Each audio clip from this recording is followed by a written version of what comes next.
Sit, turn type, sit. Good boy. Ruff. 5, 4, 3, 2, 1, 0. All engine running. Liftoff.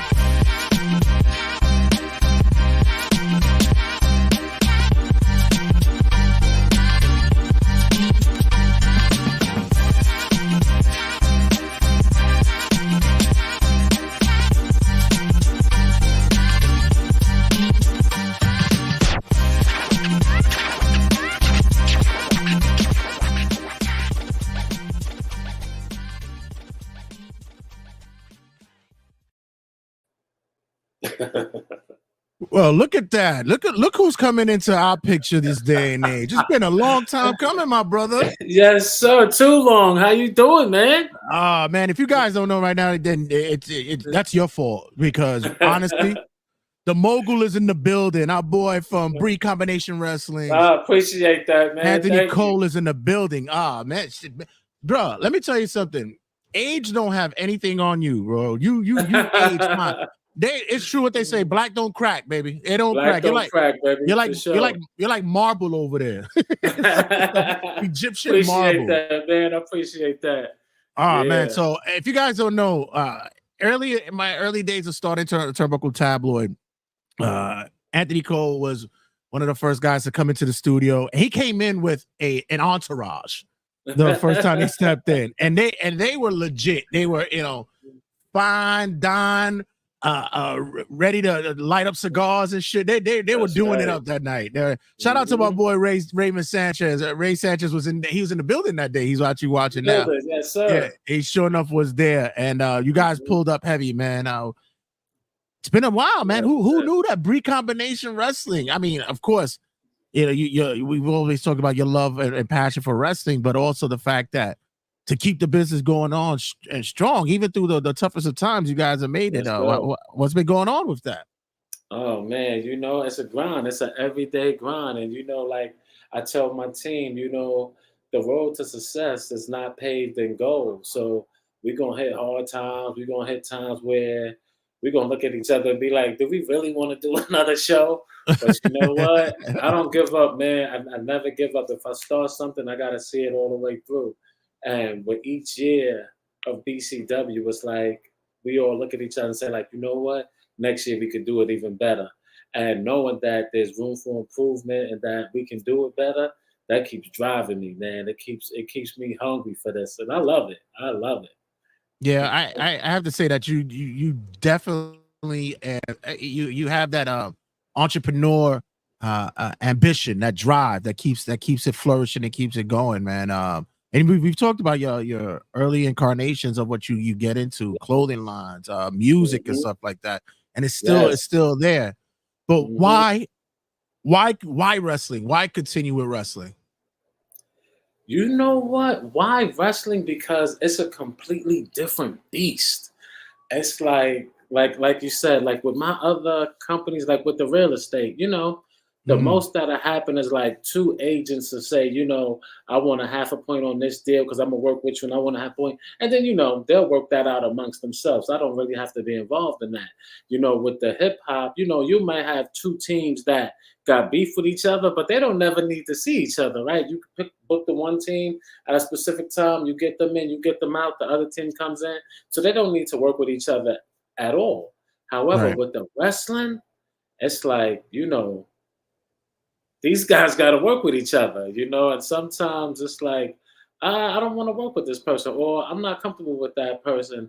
And then you get in there and you figure it out. It's like wrestling to me, when I came in, I didn't know anything, but I've always been a person who I don't want to be a part of the problem. I want to be a part of the solution. And with Right. wrestling, it just challenges me every show, every day. Like we got some challenges going on right now with anniversary 7, and I'm like, oh my God, I can't believe it. Like earlier, I said to you, I just got some bad news, but we gonna work it out though, and that's one thing. That's one thing for sure, man. I give it up to my team. Like even when there's times where I'm like, man, I'm thinking about throwing in the towel. My team rallies behind me, and they push it forward. Yeah, So 7 yeah, man. years. 7 7 years, years. man. That's a hallmark, man. I just celebrated 7 years with Turnbuckle Tabloid as well, not too long Oh, ago. So, congratulations, man. Congrats. thank you. Like you Yes. said, so we've been on the same grind for the same time for a Good while time, now. right? Yes, sir. That's why I Yep. So said it was early incarnations. And Yes. the one thing that I can say for sure with you is you are that guy who very approachable when it comes to the fan base. Definitely. Wrestlers, they often hold you in high regard. I've heard them speak well of you. It's always that open dialogue that you guys have. Yes. Is it difficult to able to be the boss man, but also be the guy that you have that open door policy to have conversations with? You know what?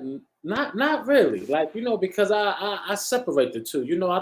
I don't blur those lines. If we friends, we friends. If we doing business, we doing business. Sometimes like the business relationship can sort of be a friendship relationship, but normally I don't let the two cross because like that's when issues happen, right? You friends with somebody and then they think they could get a little bit more than what they're supposed to get. And I don't like to get into that. I got to be fair to everybody at all times. So, I try not to let that, impact me. I try to keep them separate at all times.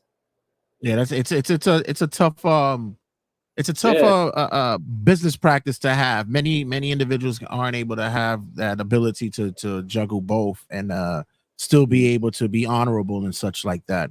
Right. Where do you get your influences from? What do you who did you look up to when you were coming into not only just wrestling but just for businesses as well? Like who were your What? leaders and such? This is going to bug you out. You know what? My biggest influence in business was my mom. Wow. My mom, she like, I have 4 brothers and 4 sisters. So like my dad passed away when I was about 16. So then in Mm, a sense I became the oldest. And my mom always taught me like, there's nothing that you can't achieve if you really focus and you prepare and you do the things that's required.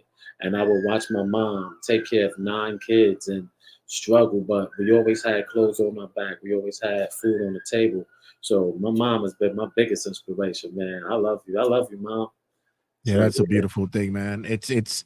It's such a especially when uh when you have the hardships that come with it and knowing what you gotta get the franks, get the beans, you know what I'm saying, Right, you got exactly. whatever you got to do to get the food on the table, to get that money, to get that grind, you got to do it. And Gotta do it. and it does come from home, and you try to be that kind of a leader, not only Yeah. for your family but for those around you. So one thing I always say about my man Mr. Mogul himself, the Coal Man, is that there's a certain genre in which he loves to push, and that's the women's wrestling. And I have to say Yes. that you've been a big supporter of women's wrestling, even when individuals would deem it as a novelty. What was it that was a real draw for you to really put women's wrestling in the front for Brii combination wrestling? You know what? It was their passion. Because like there's not so many female wrestlers, at least not in the New York, New Jersey area. So they would contact me and send me their resumes and stuff like that. And then when we talked on the phone, when I would just find out like what their character is, what their gimmick is, and see if they'd be interested into coming into BCW. Like they all had this passion. Not that the guys didn't have the passion, but it's like kind of different when you hear like a young lady talk about how she was trained and then how she went through this hardship. Guys go through hardship too, but it's just Right. different when you hear like the ladies talk about it. So it was their passion. And then, they're all very easy to deal with. And, we come in and we talk about what they want to do, what they're thinking about doing, and it just seemed to work out great. And once we had put ladies on the first couple of shows, the locker room even just seemed like it was just a friendly atmosphere. It was like a family event. And me, I got 4 brothers and 4 sisters, so I love to see everybody mixing and mingling. But when the ladies came in, that passion that they had, it was like, yo, we have to start booking more females. And then, it just went from 1 match to 2 matches and then to a whole annual show. So it was like a little progression. Yeah. And the audience tells you as well, because I've often said that your first true audience when it comes to women's wrestling is kids. Yeah. There's so many kids who are drawn to watch women's wrestling, and you would think that it's like young little girls. No, it's the little boys are really Yeah. drawn into that, and Hmm. and it helps to expand that fan base and stuff, and then you grow slowly but surely, see that Oh, yeah. everybody else begins to accept it. Then you have Hmm. your you have your primo men's lineup as well. When you're looking for talent, what is it? What's the first things that draws you into wanting to bring him into Brie combination wrestling? Oh, you know what? Humility. That's the first thing. Like, some guys have come to me and they be like, oh, you need me on Brie combination. I could do this, I could do that. Boom, boom, boom. And I look at them and I'm like, you know what? I get it. This is your pitch. You gotta make me believe it. But I'm a fact checker too. So when you say you do all this and you bring this many people to the show, I'm gonna check. I'm gonna go on YouTube. I'm gonna look at your matches. I'm gonna research you. And if what you're saying doesn't match with what I see, it's like, right? And I'm like, okay.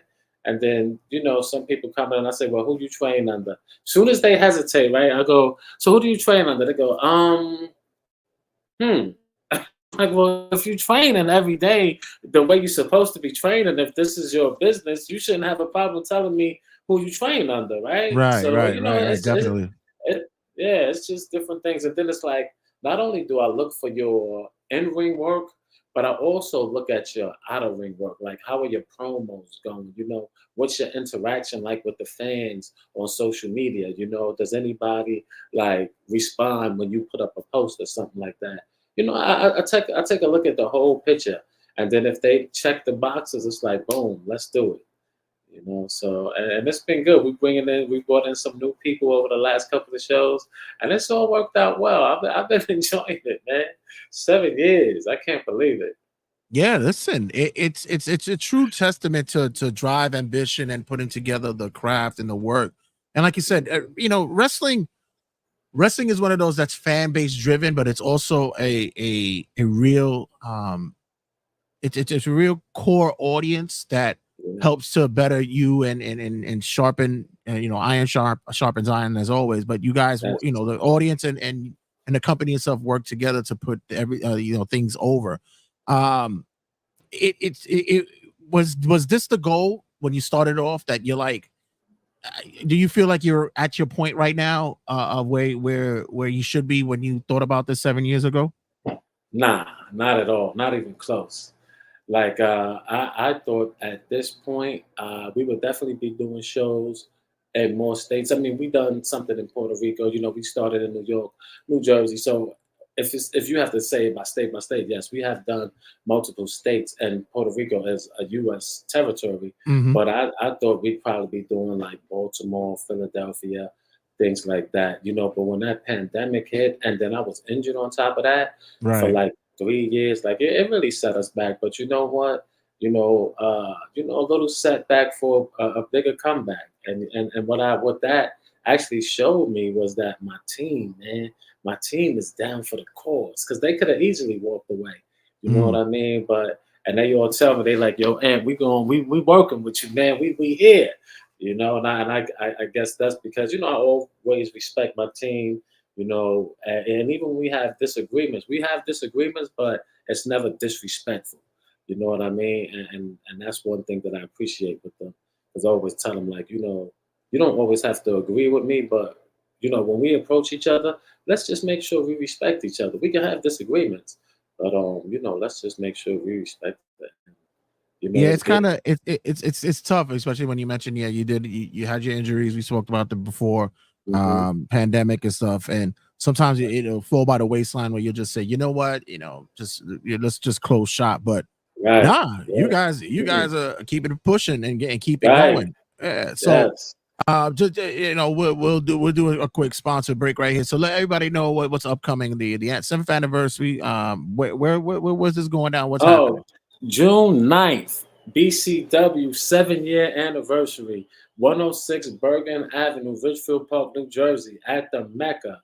Listen, this show right here, if you haven't been keeping up with Brii Combination, this show is going to bring all the pieces of the puzzle together. This is like, when you're watching your favorite series, like, True Blood, and then they get to that season finale. Like, even though this is anniversary, this is the season finale. You don't want to miss this one. I mean, we got the Queen of the North, Notorious Mimi. We got the original Queen, the first ever Brii Combination Wrestling Women's Champion, Faye Jackson. She's coming back. Well, she's back. Okay. She came back the last show. She'll be an anniversary. Then, we have to chant Vicious Vicky. And like we said earlier, Darius Carter, Anthony Gangone, Jay Bougie's in the building. And I am really looking forward to the Anthony Gangone Jay Bougie match. Like, I'm looking forward to everything, but this feud has been going on with Anthony Gangone and Jay Bougie since the Grand Dragon tournament. So it's like, yo, this is gonna be a good one. I can't wait to see what they talk about, when they start feuding online. Yeah, that's my guy. Yeah, that's my guy. Gangone. He's a friend of the show, and he Yeah. does exceptional work, man. That just hmm that card sounds stacked, sir. I mean, Yes. it sounds hmm like you got a lot going on that side. Yes, sir. Speaking of that, you're a man who's danced around and played, in music and such. Uh, hmm what was your thoughts about the Kendrick and Drake battle, the feud? Do you know what? First of all, I didn't even realize that these guys had beef. And then when I started You weren't the realizing, only like, you weren't oh the only one. snap, yeah, and then it was bugged out, but I did think that Kendrick got him, and Kendrick was smooth. Like, Drake came out with all his energy, and Kendrick just laid back, like, yo, I'm gonna just drop these receipts, and then we're gonna see what happens from there. Right. And then what the worst part is, Drake got dropped from his deal. Right. The Nike deal was supposed to happen like 400 Mhm. million. Right. Oh my God, I would be Yeah. sick. Yeah, like Kendrick won. If you cost me 400 million, you won. Like, I don't even want to talk to you no more. Don't even be in the same place where I'm at, because it's on site. 400 million? Are you crazy? No, no. Mm-mm. I Yeah, get there upset was over a $400. Like, come on. I need my money. You playing with me? 400 million? Nah, man. Mm-mm. yeah.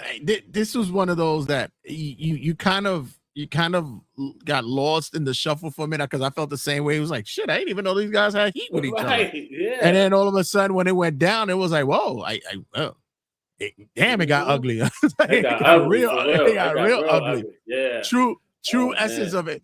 a true essence of hip hop. Like I Right. had Zach Bruno on not too long ago, so I want to ask you certain questions. Like I'll give you a wrestler or a rapper, and you'll tell me whether or not if an individual could cross paths or cross generations or genres to work. So, for Okay. instance, do you think Busta Rhymes could be a wrestler? Busta Rhymes. Yes. I think with the right training, yes, because Busta Rhymes already has the gift of gab, so he's gonna pull you in just off of that. Yes, I think he could be a wrestler. Um, MJF, could he be a hip hop artist? Ooh, MJF, Maxwell Jacob Friedman. Could he be a hip hop artist?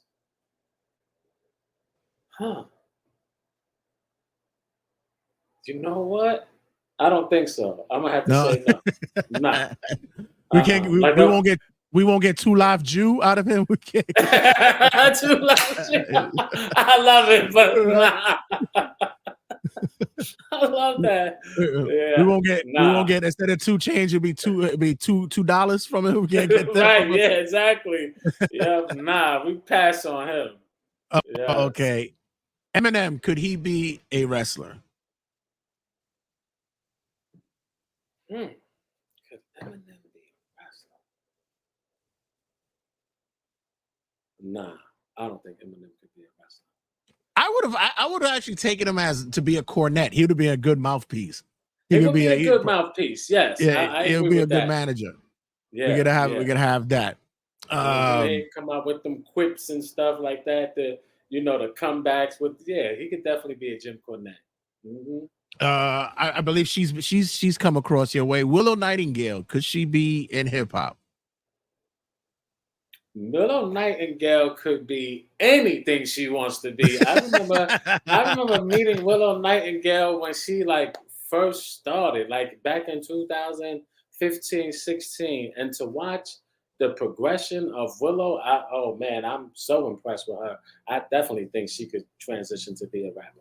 Yeah. Darius Carter, your guy, everybody's favorite bad guy.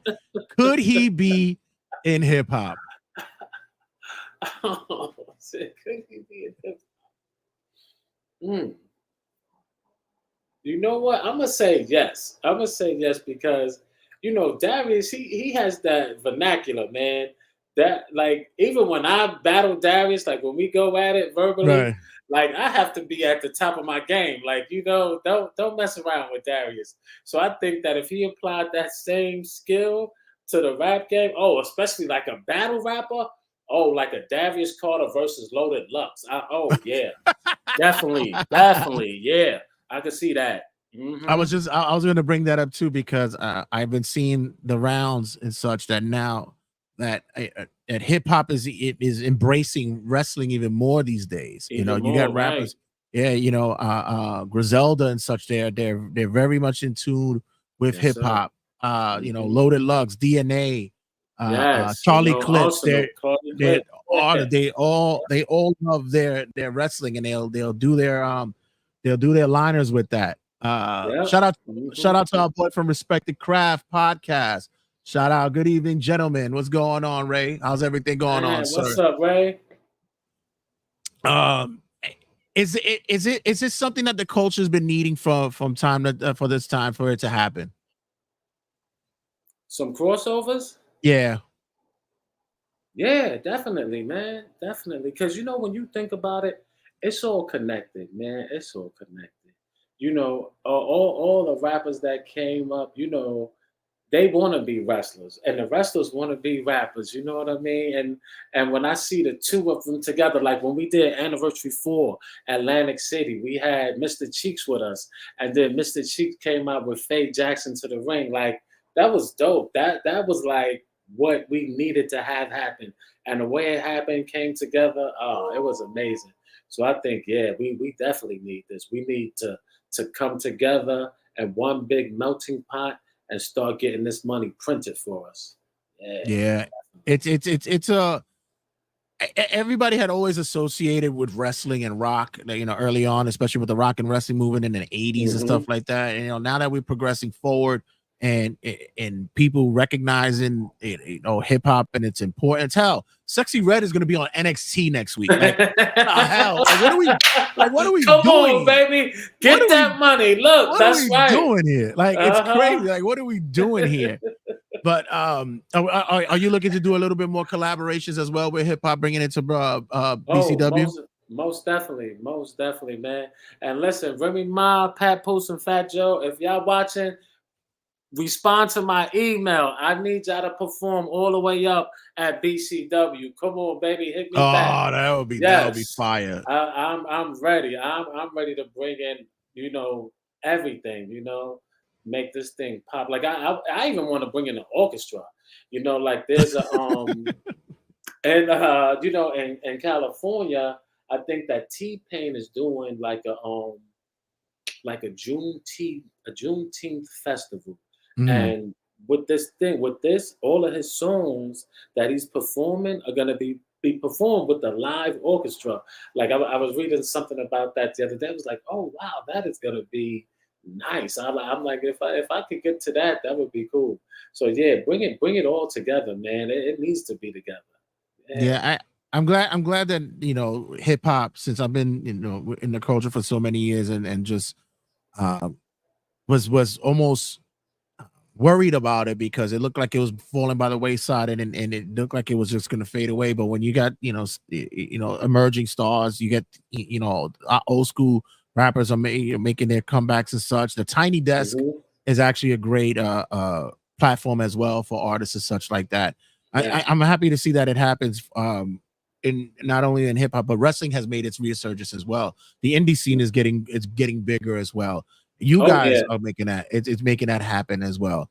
I'm happy for you guys and happy for you guys are celebrating your 7th anniversary, man. It's a great accomplishment. Thank you, man. Sir. I appreciate that. Thank you, and congratulations to you as well on your 7 years, man. Yes. Listen, let's not be strangers, man. And I'm still hunting down your boy Darius. I need him on my show.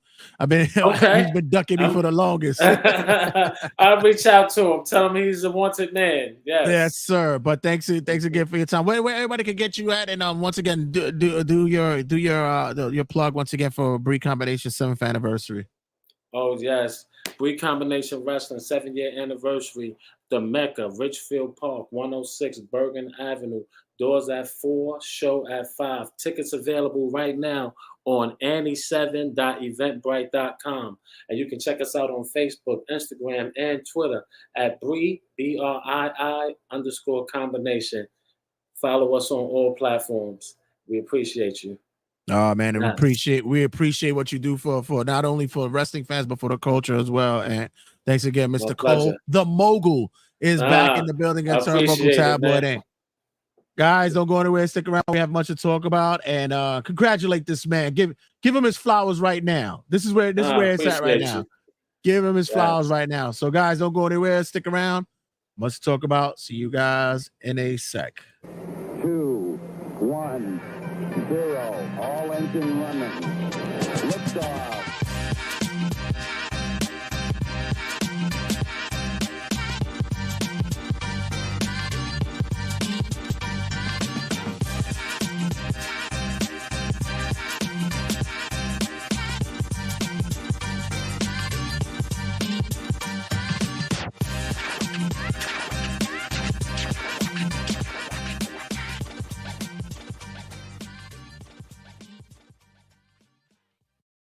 Sit, turn type, sit. Good boy. Ruff.